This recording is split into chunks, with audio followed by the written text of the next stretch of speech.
Assalamualaikum warahmatullahi wabarakatuh. Perkenalkan, nama saya Afidhan Saputra, biasa dipanggil Vicky. Nah, di sini saya dari kelompok 11 akan menjadi moderator dalam pertemuan kali ini, yang mana dari kelompok kami akan membahas terkait dengan prinsip dan nilai-nilai dalam maqasid syariah sebagai strategi keuangan pemasaran.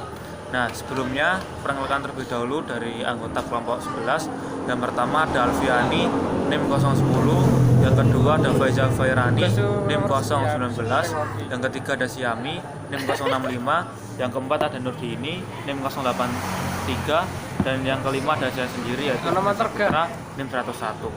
Nah, biar tidak lama-lama, untuk selanjutnya saya persilakan pada pemateri untuk menjelaskan materi. Saya Firdan Saputra, biasa dipanggil Vicky, NIM 101. Nah, yang pertama saya akan menjelaskan terkait dengan maqasid syariah. Nah, maqasid syariah ini merupakan salah satu konsep penting dan fundamental yang menjadi pokok bahasan dalam Islam, yang menegaskan bahwa Islam itu hadir untuk mewujudkan dan memelihara maslahat umat manusia. Nah, maqasid syariah ini juga sendiri itu terdiri dari dua kosakata, yaitu al-maqasid dan al-syariah. Nah, al-maqasid ini adalah bentuk plural dari kata al-maqsad dari akar kata al-qasd. Secara etimologi, al-qasd ini memiliki beberapa makna. Nah, beberapa makna diantaranya yang pertama yaitu jalan yang lurus atau istiqomah al-thoriq. Nah, makna yang kedua yaitu tujuan yang paling utama atau al-i'timad wa al-am. Nah, kemudian menurut Ibnu Asyur memberikan definisi yang menarik bahwa maqasid syariah ini adalah nilai atau hikmah yang menjadi perhatian syar'i dalam seluruh kandungan syariat, baik bersifat terperinci maupun bersifat global. Nah, bisa jadi nilai-nilai itu memuat nilai universal atau menyeluruh universal syariah, semisal moderasi atau al-wastiyah, seperti juga toleran atau al-tasamu, dan holistik atau al-sumul.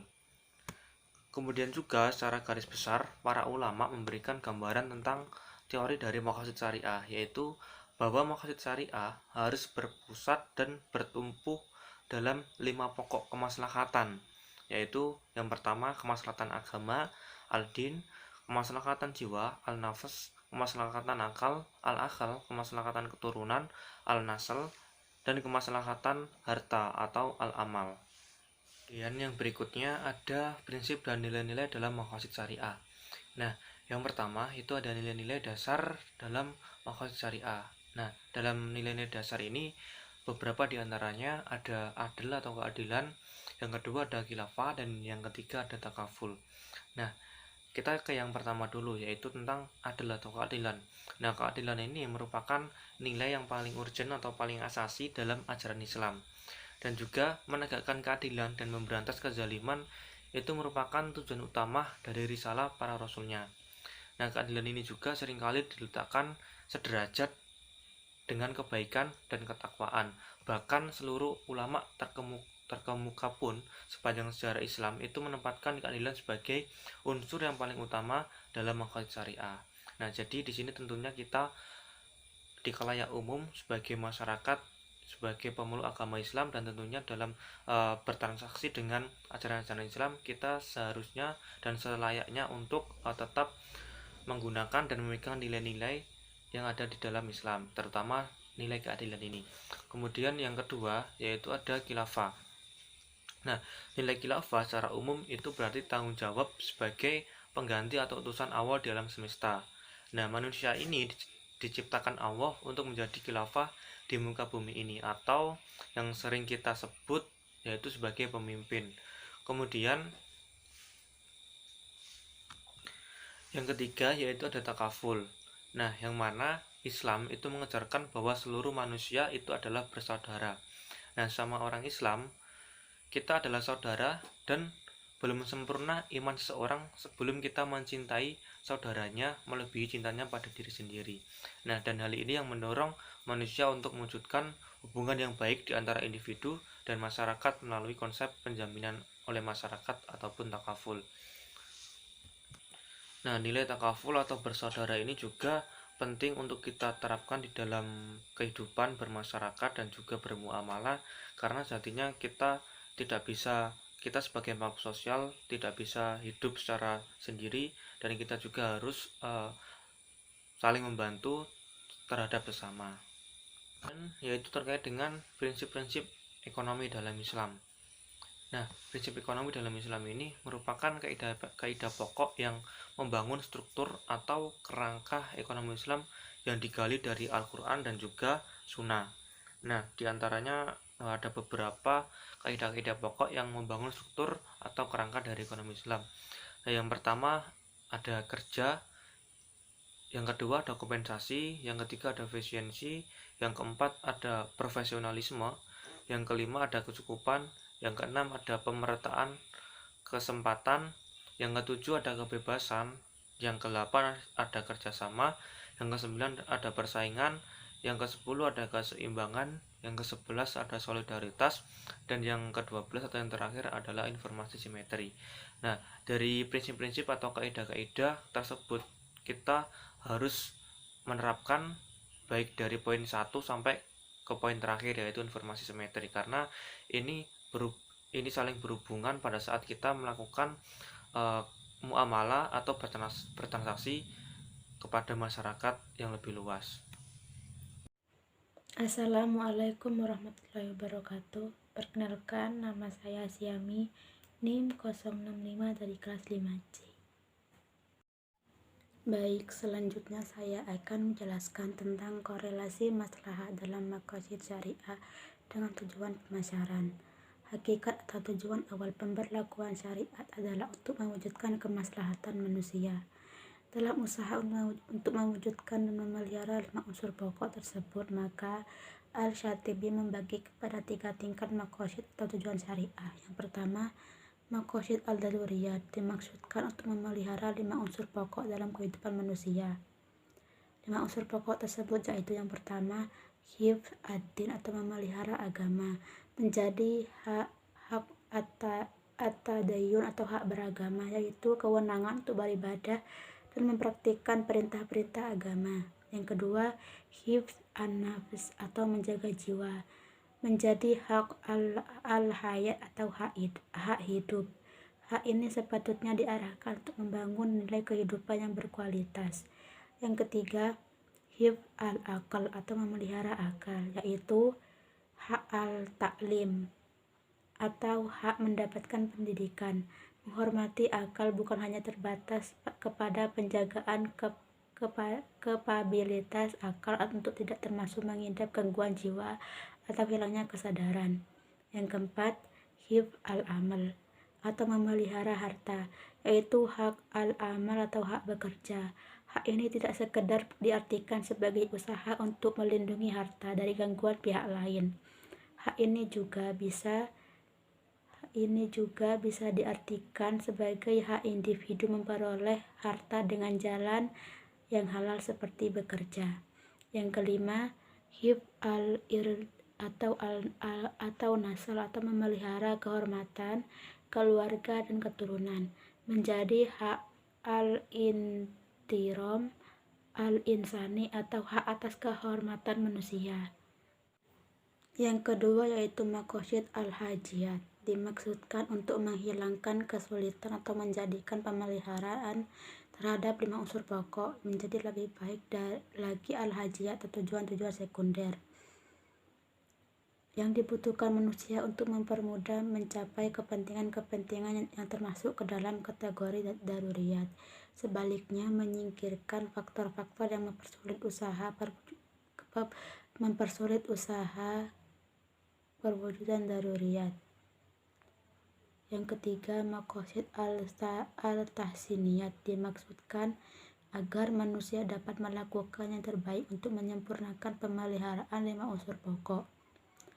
At-tahsiniyat ini didefinisikan oleh Yudian Wahyudi sebagai sesuatu yang kehadirannya bukan niscaya maupun dibutuhkan, tetapi akan bersifat memperindah proses perwujudan kepentingan daruriyat dan hajiyat.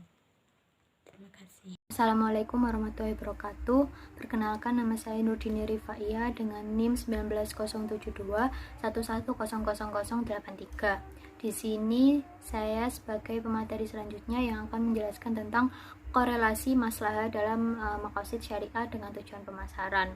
Seperti yang sudah dijelaskan oleh Mbak Siami, di sini saya akan melanjutkan.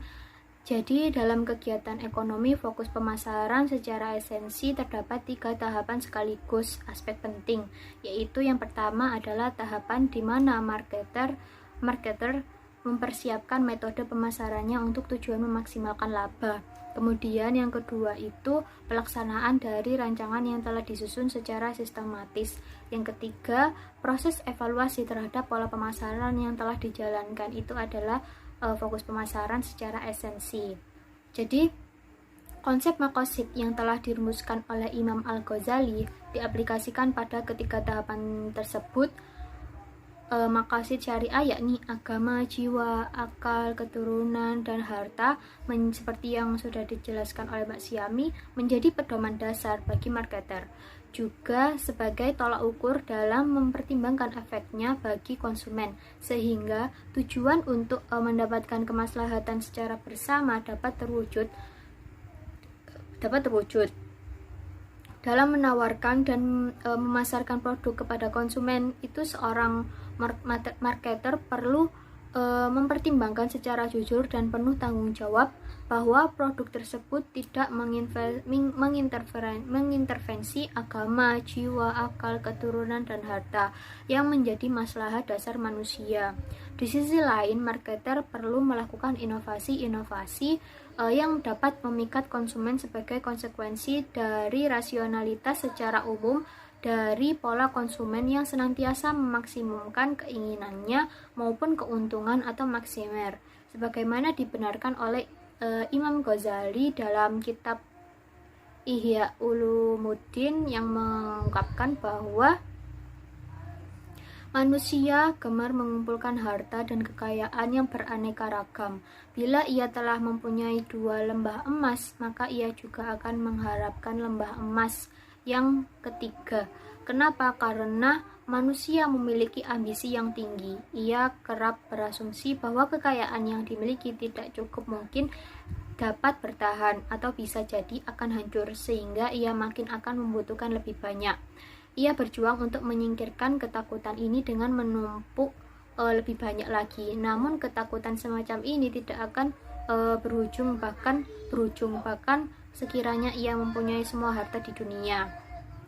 Jadi untuk mengatasi hal yang seperti itu yang telah diungkapkan oleh Imam Ghazali pada kitabnya, marketer yang memiliki asumsi rasional dapat mengontrol melalui strategi drive market pada konsumennya, sehingga konsumen dapat mengambil keputusan bijak dalam setiap aktivitas konsumsi atas produk atau barang atau konsumeris. Tujuan utama dari proses tersebut adalah kondisi di mana konsumen dapat mempertimbangkan terkait pemilihan skala prioritas dalam memilih kebutuhan yang tidak memiliki mudarat lebih besar, serta mampu memilah mana yang masuk kebutuhan dan mana keinginan. Marketer dalam upaya mengarahkan konsumen untuk selektif membedakan antara kebutuhan atau need dan keinginan atau want. Spirit dari Al-Maqasid Asy-Syariah menjadi pertimbangan seorang marketer dalam proses marketing dengan memperhatikan pola perilaku konsumsi dari konsumen. Dengan alasan estimasi tersebut, konsumen dapat mengutamakan aspek kebutuhan dibanding dengan aspek keinginan, seperti menentukan pembatasan kelas keperluan akan kebutuhan primer atau daruriyat, kemudian sekunder, hajiyat, dan tersier atau tahsiniyat. Untuk membawa manusia kepada maslahah, divergensi rasionalitas Islam mempunyai ciri khusus dibanding dengan rasionalitas dalam ekonomi konvensional. Perbedaan tersebut terdapat dalam dasar filosofi dan dimensi waktu yang melingkupinya. Konsep need atau kebutuhan daripada want atau keinginan dapat mencapai maslahah menjadi parameter, di mana need ini lebih dapat diukur daripada want. Sasaran dari pertimbangan tersebut, konsumen lebih terdorong untuk menghindari kebutuhan yang bersifat mudarat. Pola marketer dalam mengarahkan dan memperhatikan aspek kebutuhan dan keinginan yang rasional bagi konsumen dapat membawa pada perwujudan perilaku konsumsi yang lebih baik atau ahsan dan falah, yakni keberhasilan ke depan yang berfaedah bagi dunia dan akhirat, sehingga penekanan aspek spiritual menjadi penguatan tanpa menafikan aspek material. Di sisi lain, marketing yang diarahkan kepada konsumsi, keinginan yang irasional atau tidak berdasarkan akal atau pikiran yang sehat, justru membawa pada hulu atau melampaui batas atau berlebihan yang jelas tercela dan dilarang oleh syariat. Pola pengenalan kebutuhan konsumen menjadi analisa dasar pola penyusunan produk atas asumsi rasional seorang pedagang atau produsen pemasaran yang menginginkan adanya timbal balik yang saling menguntungkan tentunya harus didasari oleh prinsip keadilan dan tanpa adanya penipuan atau tadlis dan ketidakjelasan atau gharar. Inti dari konsep marketing dalam pemikiran Al-Ghazali, di mana etika dan moral pelaku ekonomi dalam pasar mempunyai peranan yang sangat krusial, secara khusus terkait konsep pemasaran dalam menghasilkan laba. Al-Ghazali mengatakan tujuan marketing untuk menghasilkan laba adalah hal yang fitrah bagi seorang produsen, dengan syariat tidak menyampingkan akhirat sebagai tujuan dan dilakukan sebagai jalur syariat yang dibenarkan dalam agama. Ia memperingatkan penguasaan profit dengan cara menimbun makanan dan komoditas dasar lainnya di saat terjadi kelangkaan merupakan tindakan eksploitasi secara zalim dan aktor yang terlibat menjadi terlaknat. Selain itu, Al-Ghazali bersikap sangat responsif terhadap margin dan eksesif. Laba akan menjadi berlebihan. Untuk itu, apabila harga yang ditawarkan pembeli lebih tinggi daripada harga yang ditetapkan di pasar, maka pedagang selayaknya untuk menolaknya. Beberapa pendapat Al-Ghazali di atas sebagai bentuk dari perlindungan terhadap maslahat dasar manusia yang harus menjadi perhatian marketer dalam kegiatan bisnisnya. Penerapan konsep maslahat dalam marketing berdampak lebih luas kepada kesejahteraan yang merata atau sosial dan kemaslahatan bersama serta memelihara kesejahteraan, keadilan, dan kestabilan ekonomi. Itulah keterkaitan atau korelasi antara maslahah maqasid syariah dengan tujuan pemasaran. Assalamualaikum warahmatullahi wabarakatuh. Perkenalkan, nama saya Faiza Ferani. Di sini saya akan menjelaskan tentang implementasi maqasid syariah sebagai strategi keunggulan bersaing dalam pemasaran. Pentingnya peranan strategi pemasaran dalam suatu perusahaan. Di dalam perusahaan harus melihat situasi dan kondisi serta menilai kedudukan atau posisi perusahaan di pasar.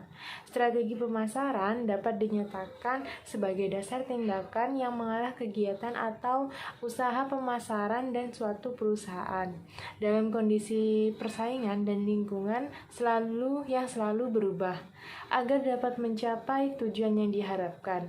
Jadi dalam menetapkan strategi pemasaran yang akan dijalankan, perusahaan harus lebih dahulu melihat situasi dan kondisi pasar serta menilai posisinya di pasar.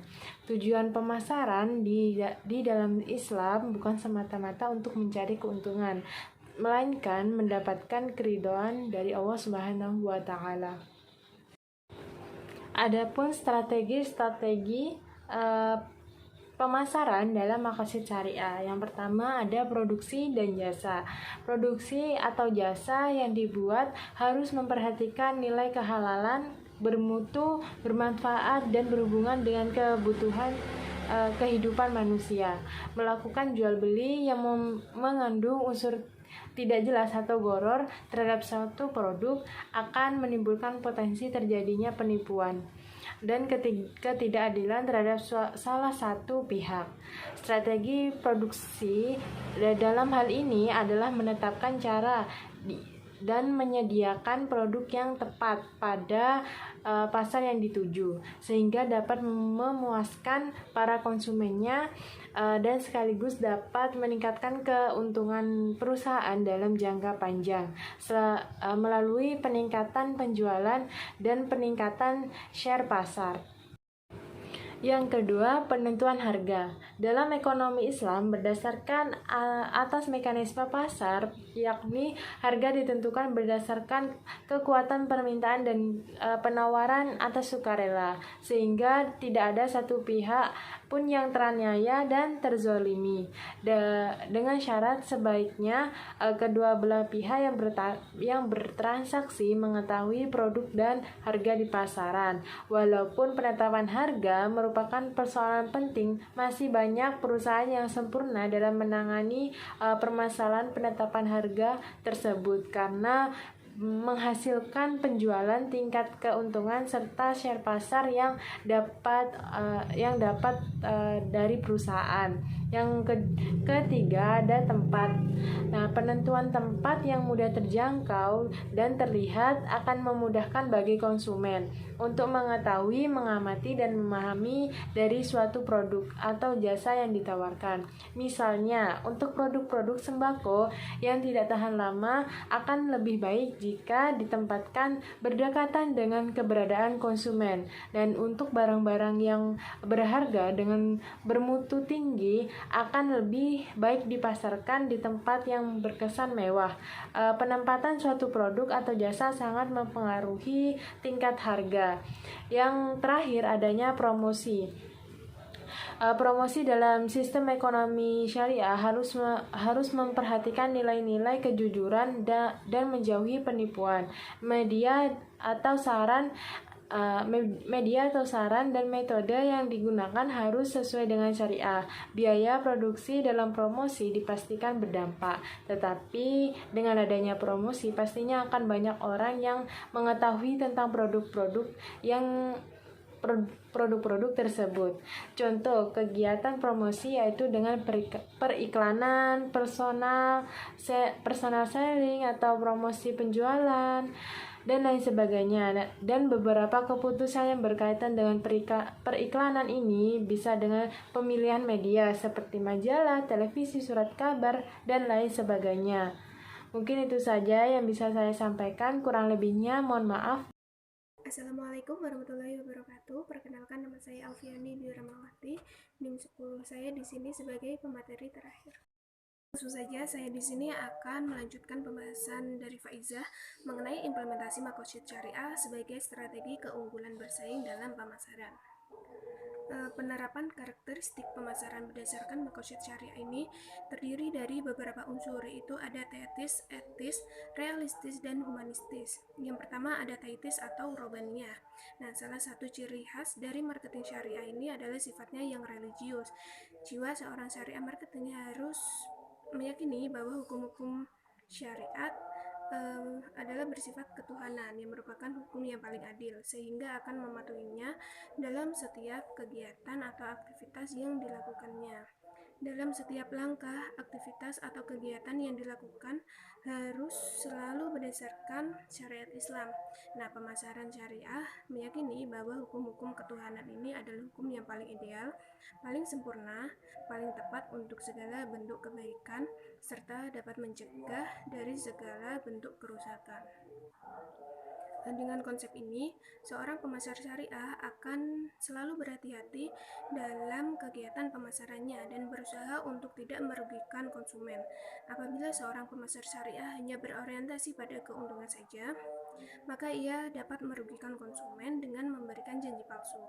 Namun, seorang pemasar syariah memiliki orientasi maslahah, sehingga tidak mencari keuntungan, namun diimbangi pula dengan keberkahan di dalamnya.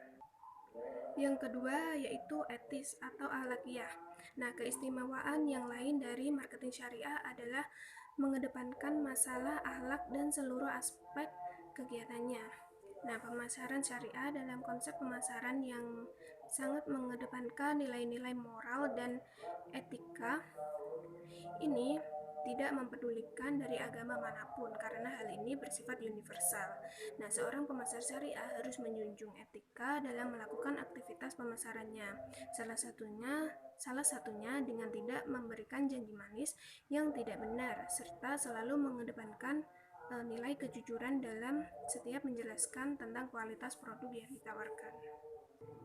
Yang ketiga ada realistis atau al-waqiah. Nah, marketing syariah bukanlah konsep yang eksklusif, fanatis, anti modernitas, dan kaku, melainkan konsep pemasaran yang fleksibel. Nah, marketing syariah ini bukanlah berarti para pemasar itu harus berpenampilan ala bangsa Arab. Namun, syariah marketing ini haruslah berpenampilan dengan bersih, rapi, dan bersahaja dengan model pakaian bagaimanapun.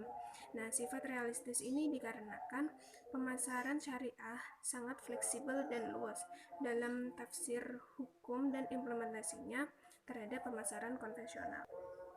Yang terakhir ada humanistis atau insaniyah. Nah, keistimewaan yang lain adalah sifatnya yang humanistis universal. Nah, pengertian dari humanistis sendiri adalah bahwa syariah ini diciptakan untuk manusia agar derajatnya terangkat, sifat kemanusiaannya dapat terjaga dan terpelihara. Nah, syariah Islam adalah syariah humanistis, diciptakan untuk manusia sesuai dengan kapasitasnya tanpa mempedulikan ras, warna kulit, kebangsaan, dan status, sehingga marketing syariah ini bersifat universal.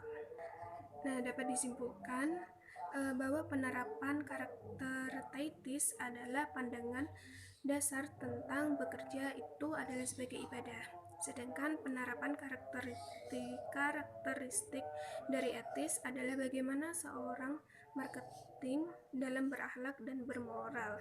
Nah, untuk penerapan karakteristik realistis adalah bagaimana bersikap profesional kepada nasabah atau anggota tanpa mendiskriminasi, dan penerapan karakteristik humanistis adalah dengan membantu sesama dengan melakukan kegiatan sosial. Dari keempat penerapan karakteristik tersebut tentu saja telah mengandung nilai-nilai syariah atau maqasid syariah, yaitu perlindungan terhadap agama, jiwa, akal, keturunan, dan harta benda. Nah, sekian penjelasan dari saya. Kurang lebihnya saya mohon maaf. Assalamualaikum warahmatullahi wabarakatuh. Terima kasih atas waktunya buat teman-teman dan kawan-kawan sekalian. Mungkin itu saja yang dapat kelompok kami sampaikan. Apabila ada kekurangan, kami mohon maaf sebesar-besarnya. Wabillahi taufiq wal hidayah. Assalamualaikum warahmatullahi wabarakatuh.